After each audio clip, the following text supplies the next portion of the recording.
सिद्धार्थ भक्तिर नियारा कार्यक्रम जाई फूल मालिका को आपण मानक स्वागत करुछु। महापुरुष अच्युतानंदंकर से तालपत्र पोथीर लेखा जाई फूल मालिका गोटे दुईटा नुह लक्षे शास्त्र को रचना करिसंथि।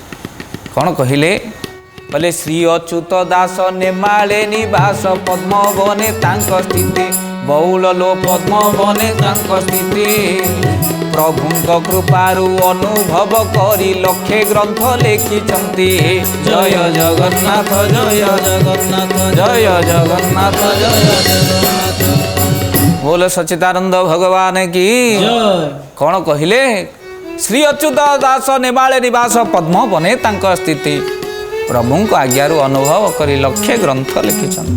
केवल अनुभव आगत भविष्य को अनुभव करी महापुरुष अच्युतानंद लक्षे ग्रंथ लिखिछन। तो भावंतु आमर आयुष नाई एतिकी ग्रंथ पढ़ा जड़े जड़े कहते मालिकार कौन एगुड़ाक सब लिखाई भाई आम बही पढ़ानी ग्रंथ संग्रह करवानी आउ से आम मालिका को दोष दे लाभ कौन। अवश्य अनेक मालिका जोड़ी दिया जाइए परवर्ती समय भितर किंतु जो माने प्रकृत चेतुआ भक्त से कथा को जानी गुप्त प्रगट नुह ये बाणी महापुरुष कहते चेतुआ भक्त जो माने अच्छा से माने जानी सत्य कोटा कोटा जोड़ा जाइए कोटा सत्य प्रकृत से माने महापुरुषंकर से माने जानी आग को भविष्य मालिका कौन कौन घटो कौन महापुरुष कहले आग को भयंकर विपत्ति आसूची ये विपत्ति समय तुम्हें श्रीपति को छाड़ना से कौन लिखिंट कहले बेलू सावधान हुओ बेलू सावधान हुओ बेलू सावधान हुओ बेलू सावधान हुओ एकाक्षर जपी दिन कटा होलो जाई फूल तुई गीता भागवत गाओ सुई गीता भागवत गाओ सुई गीता भागवत गाओ तुई गीता भागवत गाओ। बोलिए महापुरुष अच्युतानंद जी की कहले बेलू सावधान हुओ बेल आगरू सावधान हुओ कहीं ना बेल पाए कि न पाए किए कही पारे केतबेले कौन बेल पाई तेणु गुरुदेव प्रेमाचार्य बाबा मधुसूदन रास्तार गति कला बेले कई जने माँ कहला अकाल बाबाजी सकाले देखा गुरुदेव पाठ बाहरी आसला बेल पाए कि न पाए अर्थात सद्गुरु माने जानी किए कहीपे यही देखा शेष देखा हम बोली समस्त सहित भाई हसिकी जीवन यापन कर कहीं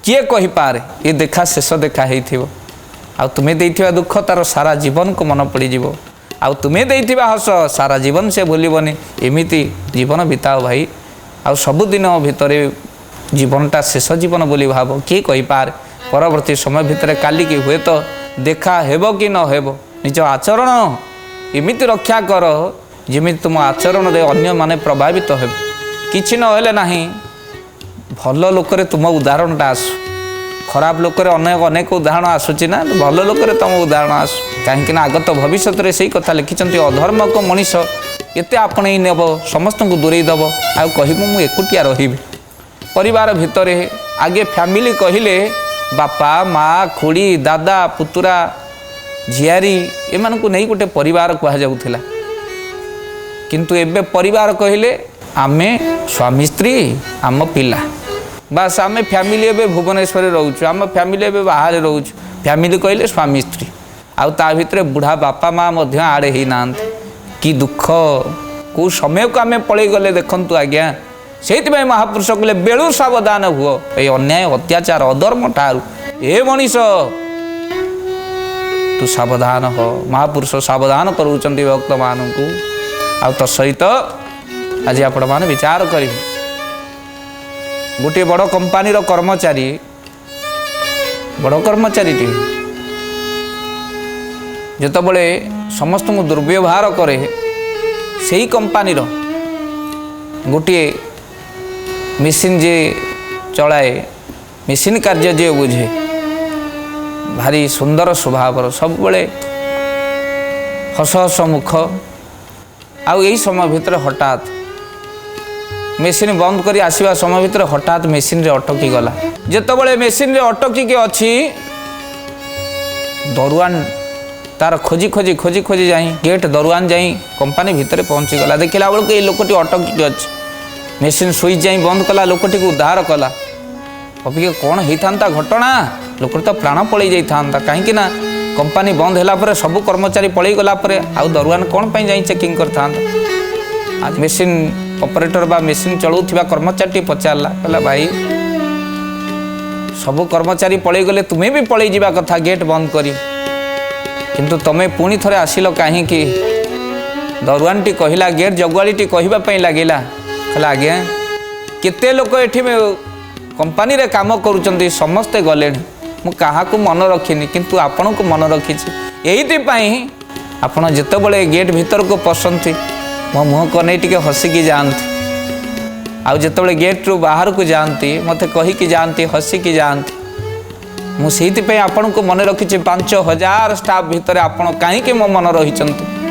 कहीं आपण मुहर से हस टिकक मोर विदायर समय भितर भारी आनंद दिए मु आज भाविली सबू लोक तो आसिले से ऑपरेटर जनक कुआडे गले खोजी खोजी पलि आसली कंपानी भीतर को तो देखंतु जीवा आसवा समय भितर क्या तो हसी पदे कथा कहतु ना जीवन भितर सबू समय जी दुखरे मुह सुकैकी बसे कहुए ता मुह चाहिए अमंगल हो आ कलिजुगर लोक मैंने एमती मुह सुकैकी बसबे जमी 160 किए तुम खाई सब बड़े भाई हसमुख रख तुम मुह को चाहिए कई जन जमी आनंद हो दुख न हो तेणु से महापुरुष कहते बेलू सावधान हुआ आ कौन कर एकाक्षर जपी दिन कटा से एकाक्षर नाम को जहाँ पूर्वर आम आलोचना करूँ एकाक्षर ओंकार रूपी से प्रणव ब्रह्म जीभ पाटी आपण मानकर दुईटी ओठ लगे भीतर उच्चारण हम गुरुदे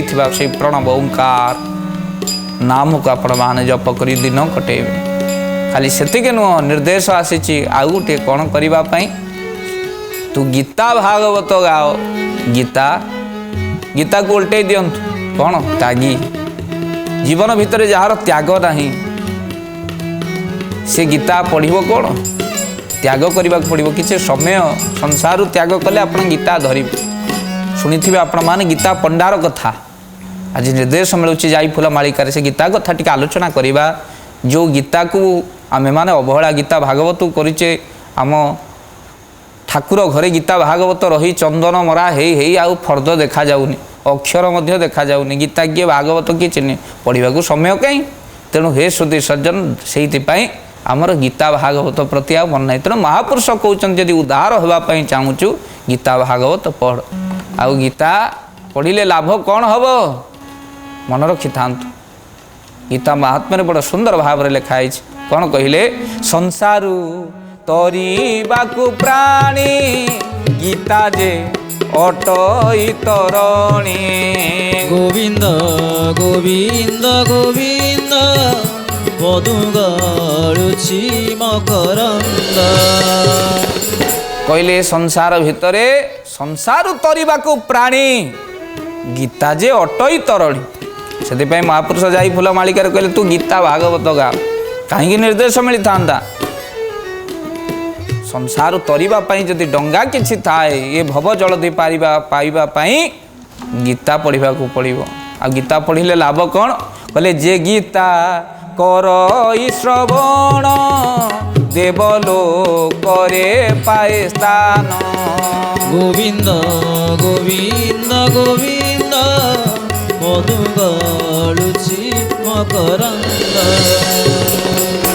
गीता पाठ कले देवता माने लालायित हूँ आपण को पाखरे रखापी एत चमत्कार गीतार तेणु जे गीता करई श्रवण देवलोक प्राय स्थान आ श्रद्धा भागरे जे गीता रखी प्रिय हुई तार सखी मन रखी था स्वामी स्त्री सबुदिन झगड़ा हो गोटे पकेट गीता रखी पकेट आपण मान को भय लगुच डर लगुच भूत प्रेत प्रति भय अच्छी आपड़ श्रीमद भगवत गीता पकेट गीता गोटे रखिए पकेट रखिए और गोटे श्लोकटी रखिले तार पुण्य मुखरे वर्णना करी हब ना बोल आनंद एक बार तेणु संसार भितर आपण मान विचार करेंगे निर्देश मिलला गीता भागवत से दिन गीता पंडा घरे गीता पाठ कर समय भितर केवल श्रीमद भगवत गीता पाठ करुचन स्त्री आसी पहुँचले कहले हेटी घरे खाइबा नहीं ପିଲାମାନେ ଉପାସ, ତମେ ଏଇଠି ବସି ଗୀତା ପଢ଼ୁଛ, କ'ଣ କରିବା? ଗୀତା ପଣ୍ଡା କହିବା ପାଇଁ ଲାଗିଲେ, କହିଲେ ଯେଉଁ ପ୍ରଭୁ ଜୀବ ସୃଷ୍ଟି କରିବା ପୂର୍ବରୁ ମାତା ସ୍ତନରେ କ୍ଷୀର ଭରି ଦେଇଛନ୍ତି, ସେଇ ପ୍ରଭୁଙ୍କ ଉପରେ ମୁଁ କାହିଁକି ସନ୍ଦେହ କରିବି? ଆରେ ଚାଖେଣ୍ଡେ ପେଟ ସେ ପୂର୍ଣ୍ଣ କରିବେନି? ଆଉ ଗୀତା କହିଛନ୍ତି ସଂସାର ଭିତରେ ଯିଏ ମୋ ପ୍ରତି ସମ୍ପୂର୍ଣ୍ଣ ରୂପେ ସମର୍ପଣ ଭାବରେ ରହେ, ଶ୍ରୀମଦ୍ ଭଗବତ ଗୀତାକୁ ପାଠ କରେ, ଅନନୟ ଚିନ୍ତୟତେ ମା ଯେ ଜନା ପ୍ରଜୁପାସତେ ତେଷାଂ ନିତ୍ୟାଭିଯୁକ୍ତାନାଂ ଯୋଗକ୍ଷମ ବା। ଅର୍ଥାତ୍ ଗୀତା କହିଲେ ଅନନ୍ୟ ଚିନ୍ତରେ କାହାକୁ ଚିନ୍ତା ନ କରି ମୋ ଚରଣରେ ଯିଏ ଚିନ୍ତା କରେ, ମୁଁ ତାର ଯୋଗକ୍ଷମ ବହନ କରେ, ତାର ସମସ୍ତ ଭାର ମୋ କାନ୍ଧରେ ନେଇଯା। ଯଦି ଏ କଥା ସତ୍ୟ, ଆଲୋ ତୁ କାହିଁ ବ୍ୟସ୍ତ ହେଉଛୁ? ସ୍ତ୍ରୀ ବୁଝିବା ପାଇଁ ନାରାଜ, କହିଲା ଖାଲି କହିଲେ ହେବନି, ଘରେ 3 ଦିନ ହେଲାଣି ପିଲା ଉପାସ, ତମେ ଗୀତା ପାଠ ଶିଖଉଛ। ଭାରି ମନ ଦୁଃଖ କଲେ ଗୀତା ପଣ୍ଡା। ବ୍ରାହ୍ମଣ ଘରର ପୁଅ ଗୀତା ଶାସ୍ତ୍ର ଧରି ନଦୀ କୂଳକୁ ପଳେଇ ଆସିଲେ। କହିଲେ ଭାବିଲି ଗୀତାକୁ ବିସର୍ଜନ କରିଦେବି, ନହେଲେ ଏ ଶ୍ଲୋକକୁ ଜମା ପଢ଼ିବି ନାହିଁ। କିନ୍ତୁ ଗୀତାକୁ ତ ପ୍ରାଣଠୁ ଅଧିକ ଭଲ ପାଆନ୍ତି ନା, କାହିଁକି ନଦୀ ଜଳରେ ଭସେଇବେ? ମନ ଭିତରେ ଚିନ୍ତା କଲେ ଗୀତାରେ ଯଦି ସବୁ ଠିକ୍, ବୋଧହୁଏ ଭାବିଲି ଏଇ ଶ୍ଲୋକଟି ମିଥ୍ୟା। ତୁଠରେ ପଡ଼ିଥିବା ହଳଦୀକୁ ଆଣି ସେଇ ଶ୍ଲୋକ ଉପରେ ଗୀତା ପଣ୍ଡା ଆଜି ବୋଳି ଦେଉଛନ୍ତି, ସବୁ ପଢ଼ିବି ଏ ଶ୍ଲୋକ, ମିଥ୍ୟା ଶ୍ଲୋକକୁ ପଢ଼ିବି ନାହିଁ। ଭେଁ ଭେଁ କରି କାନ୍ଦୁଛନ୍ତି ଗୀତା ପଣ୍ଡା। ଆଉ ଏପଟେ ମୋ ପ୍ରଭୁ ସହିପାରିଲେନି। ଠାକୁର ମୋର ସବୁ ସହିପାରନ୍ତି, ମନେ ରଖିଥାନ୍ତୁ। ଗୋଟିଏ ଜିନିଷ ପ୍ରଭୁ ମୋର କେବେ ସହନ୍ତି ନାହିଁ, ଭକ୍ତ ଆଖିର ଲୁହ। ଭକ୍ତ ଯଦି ଆକୁଳ ବ୍ୟାକୁଳ ହୋଇ କେବେ ପ୍ରଭୁଙ୍କ ପାଖରେ କାନ୍ଦେ, ଠାକୁର ମୋର ଜୀବନରେ କେବେ ସହିପାରନ୍ତି ନାହିଁ। ସେହି ସମର୍ପଣର ଭାବର ଆବଶ୍ୟକ। ଠାକୁର ମୋର ଶୁଣନ୍ତି, ଡାକିଲା ବାଲର ବ୍ୟାକୁଳତାର ଆବଶ୍ୟକ। ଠାକୁର ମୋର ଶୁଆନ୍ତି, ମୁଣ୍ଡ ଥାପୁଡ଼େଇ ଦେବାର ସେ ମାତୃତ୍ୱ ଭାବର ଅଭାବ। ଠାକୁର ମୋର ଖାଆନ୍ତି, ସେଇଭଳି ଭାବରେ ସପରି ପରି ଭାବର ଅଭାବ। ଆଉ ଠାକୁର ମୋର ଆସନ୍ତି, ମୃଗୁଣୀ ପରି ଡାକିବାର ଅଭାବ, ଗଜ ପରି ଭକ୍ତିର ଅଭାବ। ଠାକୁର ସବୁକିଛି କରନ୍ତି, ତେଣୁ ସେଥିପାଇଁ ସେ ଭାବରେ ଆସନ୍ତି, ଭାବର ଭୁକା। ଆଜି ଗୀତା ପଣ୍ଡା ଯେତେବେଳେ ସେଇ ଭାବରେ ଡାକୁଛନ୍ତି, ମୋ ପ୍ରଭୁ ଆସି ପହଞ୍ଚିଗଲେ। ଖାଲି ଏକାନ କାନ୍ଦରେ ଭାର ସଜାଡ଼ି ଅନ୍ନ ବ୍ୟଞ୍ଜନ ଧରି ପହଞ୍ଚିଗଲେ। ଘରେ ଯେତେବେଳେ ଆସି ପହଞ୍ଚିଲେ, ଗୀତା ପଣ୍ଡା ବାହାରେ ନଦୀ କୂଳରେ ବସିଛନ୍ତି। ଆଉ ଏହି ସମୟ ଭିତରେ ନଦୀ କୂଳରେ ଗୀତା ପଣ୍ଡା ଆଉ ଘରେ ଆସି ଯେତେବେଳେ ପହଞ୍ଚିଗଲେ, ସ୍ତ୍ରୀ ପଚାରିବା ପାଇଁ ଲାଗିଲେ, ତୁମେ କିଏ? ଅନ୍ନ ବ୍ୟଞ୍ଜନ ଧରି ଆସି ପହଞ୍ଚିଛ, ତମେ କିଏ? ନା ମୁଁ ହେଉଛି ତୁମ ସ୍ୱାମୀର ଜଣେ ଶିଷ୍ୟ। ମୋ ସ୍ୱାମୀ ଶିଷ୍ୟ କରିଛନ୍ତି ଏକଥା ତ ମୁଁ ଜାଣିନି। କେଉଁ ଶିଷ୍ୟ ପୁଣି ତୁମେ? ମୋ ସ୍ୱାମୀ ଆସିଲେ ପୁଣି ମୁଁ କ'ଣ କହିବି ତୁମେ କିଏ ବୋଲି? ନା କହିଦେବ, ଆଜି ନଦୀ ତୁଠରେ ଯାହା ମୁହଁରେ ହଳଦୀ ବୋଳି ଦେଇଛନ୍ତି, ମୁଁ ହେଉଛି ସେଇ। ଆହା, ତୁମ ମୁହଁରେ ହଳଦୀ କାହିଁ ବୋଳିଲେ? ନା ତମେ ବୁଝିପାରିବ ନାହିଁ, ଆସିଲେ ତାଙ୍କୁ ଖାଇବାକୁ ଦେବ, ଆଗ ତୁମେ ଖାଅ। ଅନ୍ନ ବ୍ୟଞ୍ଜନ 56 ପ୍ରକାରର ଭୋଗ ସଜାଡ଼ି ଦେଇଛନ୍ତି ମୋ ପ୍ରଭୁ। ପ୍ରଭୁ ବିଦାୟ ପରେ ଆଜି ଆପଣମାନେ ବିଚାର କରିବେ, ଘର ମହମହରେ ବାସ୍ନା। ପତିବ୍ରତା ନାରୀ ସ୍ୱାମୀ ଗୀତା ପଣ୍ଡାଙ୍କୁ ଅପେକ୍ଷା କରିଛନ୍ତି। ଗୀତା ପଣ୍ଡା ଆଖିରୁ ଲୁହ ଗଡ଼େଇ ଘରେ ଆସି ପହଞ୍ଚିଲେ। ଏବେ ବି ଉପାସ ଥିବେ ନା, କିନ୍ତୁ ଦେଖିଲା ବେଳକୁ ଘରେ ମହମହର ବାସ୍ନା, ଅନ୍ନ ବ୍ୟଞ୍ଜନ ସହ ଚନ୍ଦନ କର୍ପୂରର ବାସ୍ନା। କି ଅପୂର୍ବ! ଦେଖି ଆସି ଘରେ ପହଞ୍ଚି ଗଲା ବେଳକୁ, ଆହା, ଏଡ଼େ ସୁନ୍ଦର ଅନ୍ନ ବ୍ୟଞ୍ଜନକୁ ଆଣି ଘରେ ଦେଇଛି କିଏ? ଗୀତା ପଣ୍ଡାଙ୍କର ସ୍ତ୍ରୀ ପାଦ ତଳେ ପଡ଼ିଗଲେ, ହେଇଠି ତମେ ଶିଷ୍ୟ ବନେଇଲଣି? ଏମିତି ଯଦି ଗୋଟିଏ ଗୋଟିଏ ଶିଷ୍ୟକୁ କହିଦିଅନ୍ତ, ଆମ ଅଭାବ ହୁଅନ୍ତା ନାହିଁ। ଆଲୋ, ଶିଷ୍ୟ କେତେବେଳେ ବନେଇଲି, କିଏ ଦେଲା ଆକୁ? ନା ସେ ତାଙ୍କର ପରିଚୟ ସ୍ୱରୂପ କହିଛନ୍ତି, ଯାହାକୁ ଆଜି ନଦୀ କୂଳରେ ଯାହା ମୁହଁରେ ତୁମେ ହଳଦୀ ବୋଳି ଦେଲ, ସେଇ ଶିଷ୍ୟ ତୁମର ଆସିଥିଲେ। ଗୀତା ବହିକୁ ଧରି ଚାପି ଦେଉଛନ୍ତି ଗୀତା ପଣ୍ଡା ଛାତିରେ, ଭେଁ ଭେଁ କରି କାନ୍ଦୁଛନ୍ତି। ମନ ପଡ଼ିଲା, ହଳଦୀ ତ ମୁଁ ଆଜି ସେଇ ଶ୍ଲୋକରେ ବୋଳିଥିଲି, ଯେଉଁ ଶ୍ଲୋକ ଉପରେ ମୋର ଆତ୍ମବିଶ୍ୱାସ ନଥିଲା। ଆହା, ମୋ ପ୍ରଭୁଙ୍କ ମୁହଁରେ ମୁଁ ଆଜି ହଳଦୀ ବୋଳିଥିଲି, ଗାଧୁଆ ତୁଠର ହଳଦୀ। ମୋ ପ୍ରଭୁ ଅଛନ୍ତି ଲୋ, ଆଉ ତୁ ଭାଗ୍ୟବାନ, ଆଜି ମୋ ପ୍ରଭୁଙ୍କୁ ତୁ ସ୍ୱୟଂ ଦର୍ଶନ କରିଛୁ। କେଉଁଠି ଠାକୁର ମୋର ଠିଆ ହେଇଥିଲେ?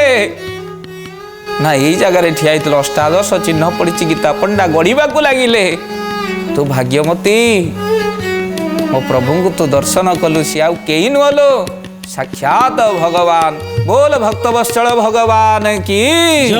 ସେ ହେଉଛନ୍ତି ସାକ୍ଷାତ ମୋର ନାରାୟଣ। ଆନନ୍ଦ ହେଇଗଲେ ସ୍ୱାମୀ ସ୍ତ୍ରୀ। ତେଣୁ ଗୀତା ହୃଦୟର ସହିତ ପଢ଼ିବେ ଆପଣମାନେ।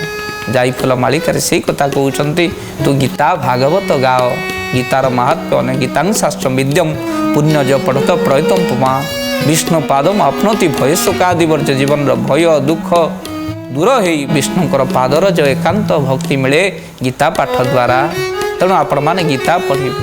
ପୁଣି କହିଲେ ଭାଗବତ, ଭାଗବତ ଯେଉଁ ଶାସ୍ତ୍ର ଭାଗବତ ସଂସାର ଭିତରେ ଯାହାକୁ ଆପଣମାନଙ୍କର ଯେଉଁ ଭାଗବତକୁ ସେଦିନ ବ୍ରହ୍ମା ପଚାରିଥିଲେ ସଂସାର ଭିତରେ, ପ୍ରଭୁ ଏ କଳିଯୁଗରେ ଆପଣମାନେ ଆପଣ କେଉଁଥିରେ ପୂଜା ପାଇବେ, କେଉଁଥିରେ ଆତ୍ମସନ୍ତୋଷ ଲାଭ କରିବେ କୁହନ୍ତୁ। ବ୍ରହ୍ମା ଭଗବାନଙ୍କୁ ପଚାରିଲା ବେଳେ ଭଗବାନ ବଡ଼ ସୁନ୍ଦର ଭାବରେ କହିଥିଲେ, ମନେ ରଖିଥାନ୍ତୁ, ଏ ସଂସାର ଭିତରେ ଜପ ତପ କ୍ରିୟା କର୍ମ ପୂଜନ କେଉଁଥିରେ ଠାକୁର ଶାନ୍ତି ନାହାନ୍ତି। ଗୋଟିଏ କର୍ମ କଲେ ପ୍ରଭୁ ନିହାତି ସନ୍ତୁଷ୍ଟ ହେବେ। ସେ କର୍ମ କ'ଣ ଜାଣିଛନ୍ତି? ପ୍ରଭୁ ବ୍ରହ୍ମାଙ୍କୁ ସେଦିନ ବଡ଼ ସୁନ୍ଦର ଶ୍ଲୋକରେ କହିଛନ୍ତି। କ'ଣ କହିଲେ ସୁନ୍ଦର ଶ୍ଲୋକରେ? ଶ୍ରୀମଦମ୍ ଭାଗବତମ୍ ନାମ ପୁରାଣ ଲୋକ ବିଶ୍ରୁତମ୍ ଶୂନ୍ୟା ଶ୍ରଦ୍ଧା ଦୟା। ଯଦି ସଂସାର ଭିତରେ ଶ୍ରଦ୍ଧାର ସହିତ ଯେଉଁମାନେ ଶ୍ରୀମଦ ଭାଗବତ ପଢ଼ନ୍ତି, ଶ୍ରୀମଦ ଭାଗବତ ନାମ ପୁରାଣ ଲୋକ ବିଶ୍ରୁମ ଶୂନ୍ୟା ଛନ୍ନ ଦୟା ଯୁକ୍ତ ମମ ସନ୍ତୋଷ କାରଣ। ହେ ବ୍ରହ୍ମା, ମୋ ସନ୍ତୋଷର କାରଣ ଶୂନ୍ୟା ଛନ୍ନ ଦୟା। ଶ୍ରଦ୍ଧାର ସହିତ ଯିଏ ପଢ଼େ ମୋ ସନ୍ତୋଷର କାରଣ ସେ। ତେଣୁ ଭାଗବତ ଏଭଳି ଏକ ଶାସ୍ତ୍ର, ଏଭଳି ଏକ ଭଗବାନଙ୍କର ସ୍ୱରୂପ ପାଦଠୁ ଦ୍ୱାଦଶ ସ୍କନ୍ଦ ପର୍ଯ୍ୟନ୍ତ ପ୍ରଭୁଙ୍କର ଅଙ୍ଗକୁ ବର୍ଣ୍ଣନା କରିବା ଯାହା ଶ୍ରୀମଦ ଭାଗବତର ଦ୍ୱାଦଶ ଅଙ୍ଗର ସାଧନା ହେଉଛନ୍ତି ଶ୍ରୀମଦ ଭାଗବତ। ତେଣୁ ସେଥିପାଇଁ ସେ ବଡ଼ ସୁନ୍ଦର ଭାବରେ କହିଛନ୍ତି, କହିଲେ ଭାଗବତ ଭଜନ ମାଳା ମନ ସୂତ୍ରେ ଗୁନ୍ଥ ନ କରି ହେଳା। ଭାଗବତ ଭଜନ ମାଳା ମନ ସୂତ୍ରେ ଗୁନ୍ଥ ନ କରି ହେଳା। ଭାଗବତ ଭଜନ ମାଳା କହିଲେ ଭାଗବତ ଭଜନ ମାଳାକୁ ମନ ସୂତ୍ରରେ ଗୁନ୍ଥିକି ତୁମେ ଭାଗବତ ପ୍ରତ୍ୟେକ ଦିନ ହେଉ ଅଧ୍ୟାୟ ଲେଖା ପଢ଼ିବା ପାଇଁ ଶାସ୍ତ୍ର କହିଛନ୍ତି। ଗୀତାର କଥା ଶୁଣିଥିଲେ, ଏବେ ଭାଗବତର କଥା ଆଲୋଚନା ଚାଲିଛନ୍ତି। ଏ ଭାଗବତ ଯାହାକୁ ଆପଣମାନଙ୍କର ଜଗନ୍ନାଥ ଦାସ ବଡ଼ ସୁନ୍ଦର ଭାବରେ କହିଛନ୍ତି। ଏ ଭାଗବତ କ'ଣ? ଓଡ଼ିଆ ନବାକ୍ଷରୀ ଛନ୍ଦ। କ'ଣ କହିଲେ? ହେ ସୁଧୀ ସଜ୍ଜନ, ବଡ଼ ସୁନ୍ଦର ଭାବରେ ଭାଗବତ ଶାସ୍ତ୍ର କହୁଛନ୍ତି, ଆପଣମାନେ ବିଚାର କରିବେ। କ'ଣ କହିଲେ? ଏ ଭାଗବତ ଧର୍ମ କଥା ହେଳେ ଖଣ୍ଡଇ ଭବ ବ୍ୟଥା।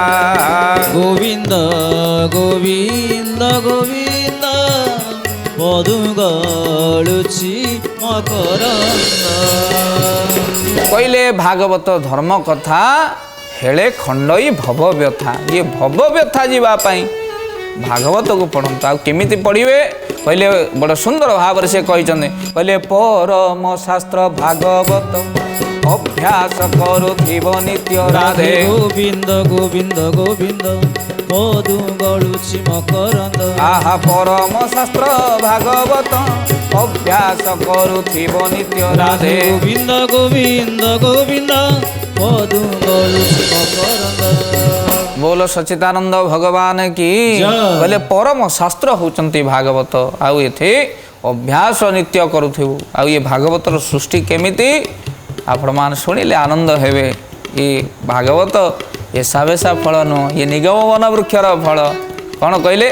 ସକଳ ବେଦ ହୋଇ ବୃକ୍ଷେ ଫଳ ଫଳିଲେ ଅନ୍ତରିକ୍ଷେ ରାଧେ। ଗୋବିନ୍ଦ ଗୋବିନ୍ଦ ଗୋବିନ୍ଦ ପଦୁ ଗଳୁଛି ମକରନ୍ଦ। ଆହା କେତେ ଦିନୁ ପାଚି ତଳେ ବୃକ୍ଷ ପଡ଼ିଲେ ବାୟୁ ବଳେ ରାଧେ। ଗୋବିନ୍ଦ ଗୋବିନ୍ଦ ଗୋବିନ୍ଦ ପଦୁ ଗଳୁଛି ମକରନ୍ଦ।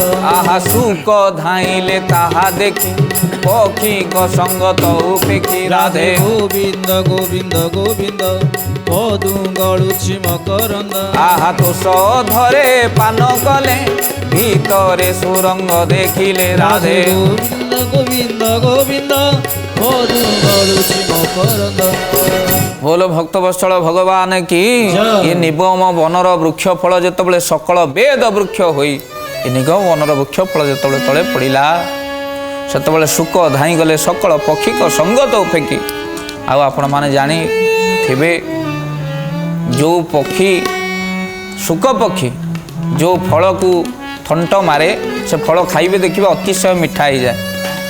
ये शुक पक्षीर थंटर करामत आ शुक आज ये भागवत अमृत को प्रथमे आस्वादन करिथिबा हेतु तापर परीक्षित सकल जीव जगत को प्रदान करिथिबारु भागवत अमृत शास्त्र 88,600 ऋषि माने श्रवण करिसंते भागवत ये आर अमृत आउरी आउरी बढ़ी जाइछि। तेणु हे सुधी सज्जन ये धर्मशास्त्र भागवत पदे पदे के अमृत आ निगम वनर वृक्ष फल पड़गला शुक धाई से फल को फल प्राप्ति कलापर भितर सुरंग देखिले तहु गलिला रस सार किए बा देवा पटांतर कहले अमृत निंदे स्वादु गुण सुजने पीब अनुक्षण राधे गोविंद गोविंद गोविंद मधु गळुछि मकरंद।